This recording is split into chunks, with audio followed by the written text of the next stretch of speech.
दोस्तों स्वागत है आपका सुल्तान्स ब्लॉग में। आज हम बात करते हैं एक डॉग की समाधि की। आप भी हैरान हो गए होंगे, जी हाँ, समाधि वो भी कुत्ते की। ये जानकर बहुत ही आश्चर्य होता है, किसी ने एक समाधि बनवाई है वो भी कुत्ते की। उसके पीछे एक बहुत ही सुंदर और हृदय को हिला देने वाली कथा है। उत्तर गुजरात के पाटण जिले में राधनपुर नाम का एक छोटा सा नगर है। वहाँ एक तालाब है जिसके तट पर एक कुत्ते की समाधि है। आइए जानते हैं इसके पीछे की कहानी। इस कहानी के 3 किरदार हैं। एक है लाखा बंजारा, एक सेठ जी और एक वफादार डॉग।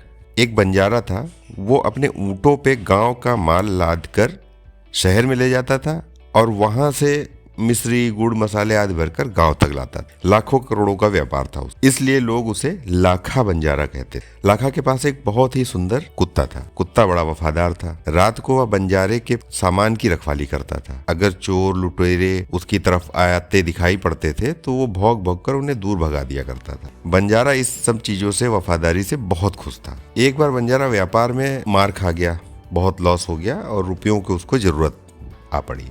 वह वहाँ के मशहूर सेठ के पास पहुंचा। सेठ जी से सारी बात बताई उन्होंने। तो सेठ जी ने कहा कि रुपए तो मैं दे दूंगा, लेकिन भाई रुपयों के बदले उसकी गारंटी या गिरवी क्या दोगे तुम?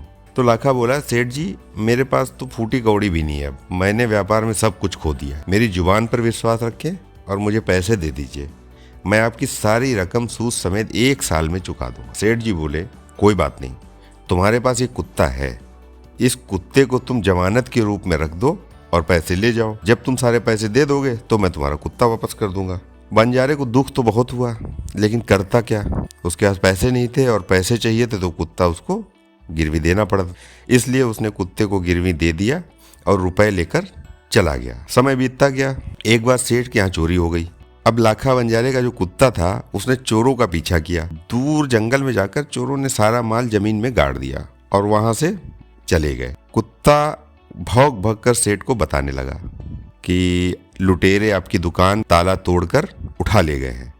सेठ जी हक्का बक्का रह गए। कुत्ता सेठ जी की धोती पकड़ पकड़ के खींचने लगा। सेठ जी उसके पीछे पीछे चलने लगे। कुत्ता सेठ जी को वहां तक ले गया जहां चोरों ने जमीन में माल छुपाया था और वहां पहुंचकर उसने अपने पैरों से मिट्टी खोदनी शुरू कर दी। थोड़ी देर जब उसने खोदा तो उसमें से थोड़ा सा सामान निकला। तो सेठ जी ने उसकी वहां खुदाई करवाई और देखा कि उनका सारा चोरी का जो सामान था वहां पे मिल गया। सेठ जी की खुशी का कोई ठिकाना नहीं था। वह उस कुत्ते को बड़े प्यार से थपथपाने पुचकारने लगे। कुत्ते की वफादारी पर वो बहुत प्रसन्न हो गए, मुग्ध हो गए। घर आकर उन्होंने एक चिट्ठी लिखी और कुत्ते के गले में पट्टे में बांधकर टांग दी। उसमें उन्होंने लिखा कि कुत्ते भाई जाओ, तुम अपने मालिक लाखा बंजारा के पास, तुम मेरी तरफ से मुक्त हो, तुमने सारा कर्जा चुका दिया। कुत्ता खुश हो गया और अपने मालिक से मिलने के लिए जल्दी जल्दी भाग भाग कर जाने लगा। इधर लाखा बंजारा बिजनेस करके दोबारा खूब सारा पैसा उसने कमा लिया। तो अब उसने सोचा कि सेठ जी को जो है रकम वापस कर देते हैं। तो जिस रास्ते से कुत्ता उधर को जा रहा था उसी रास्ते से लाखा बंजारा आ रहा था सेठ जी से मिलने।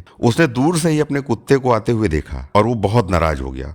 उसने सोचा कि कुत्ते ने मेरी जुबान खराब कर दी, उसने बेवफाई की है, सेठ जी के यहाँ से भाग आया है, अब मैं सेठ जी को क्या मुंह दिखाऊंगा। उसने आओ देखा न ताओ, बिना कुछ सोचे समझे कुत्ते के सर पे लाठी से बहुत तगड़ा प्रहार कर दिया। कुत्ता बेचारा बेहोश हो गया। लाखा ने देखा कुत्ते के गले में एक चिट्ठी बंधी है। उसने उसको खोल कर पढ़ा। उसमें लिखा था, लाखा मैं तुम्हारे कुत्ते को मुक्त कर रहा हूँ। इस कुत्ते ने तुम्हारा पैसा सूद समेत मुझे लौटा दिया है। उसने मेरे घर की चोरी किए गए माल और सामान को सारा वापस दिलवा दिया है। खुश होकर मैं इसे मुक्त करता हूँ। लाखा ये देख के बहुत आश्चर्यचकित हो गया। अच्छा, उधर वो कुत्ता जो है बहुत तेज लाठी का प्रहार किया था तो उससे वो बेचारा मर गया। अब यहाँ पे लाखा चिल्लाने लगा, हाय मैंने क्या कर दिया, मैंने क्या कर दिया। कुत्ते को गोद में लेकर, क्योंकि वो मर गया था, गोद में लेकर फूट फूट कर रोने लगा। लेकिन अब पछताए होत क्या, चिड़िया चुग गई खेत। उसने उस वफादार कुत्ते की इसीलिए एक समाधि वहां पे बनवाई जो आज भी पाटन जिले के राधनपुर के तालाब के किनारे पर है। ऐसा कहते हैं, मैंने सर्च किया है, मुझे कुछ ऐसा ज़्यादा इंटरनेट पे दिखा नहीं, लेकिन अभी भी वहाँ पे एक ऐसी समाधि है, ऐसा कहते हैं लोग। उसी से रिलेटेड ये स्टोरी थी जो मैंने आपको सुनाई। अगर आपको ये कहानी अच्छी लगी हो तो चैनल को सब्सक्राइब कर लें और बेल आइकन जरूर दबाएं। शेयर और सब्सक्राइब और कमेंट करके जरूर बताएं आपको कहानी कैसी लगी। Thank you very much.